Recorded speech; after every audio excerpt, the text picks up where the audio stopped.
In this video, we're going to find f prime of x, which means we're taking a derivative, and our function is f of x equals e to the x times the square root of x. So I'm noticing, because I said the word times, that I am going to have to do a product rule, which means that I underline my first term in red and my second term in green. Actually, I'm going to rewrite that just a little bit before I get too far. I'm going to rewrite the square root of x as x to the 1/2 power. So now I've got my red and my green. Sometimes I might use square root of x, and sometimes I might use the 1/2 power. Just depends on what's better for the problem. So I'm going to start by taking my derivative. I do the derivative of my red. The derivative of e to the x is just e to the x.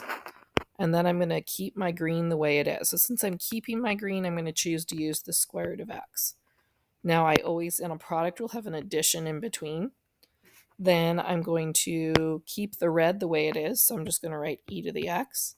And then I'm going to take the derivative of the green. So the derivative of the green, I would probably rather use the 1/2, x to the 1/2. So I'm going to bring the 1/2 in front. And then I've got x, and I'm going to subtract 1 off the exponent. So it would be to the negative 1/2 power.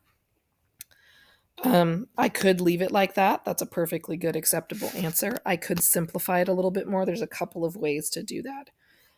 First, I could move that exponent back downstairs. So it could be e to the x over square root of x plus e to the x times 1 over 2. And not just moving the exponent downstairs, I could also convert it back to a radical.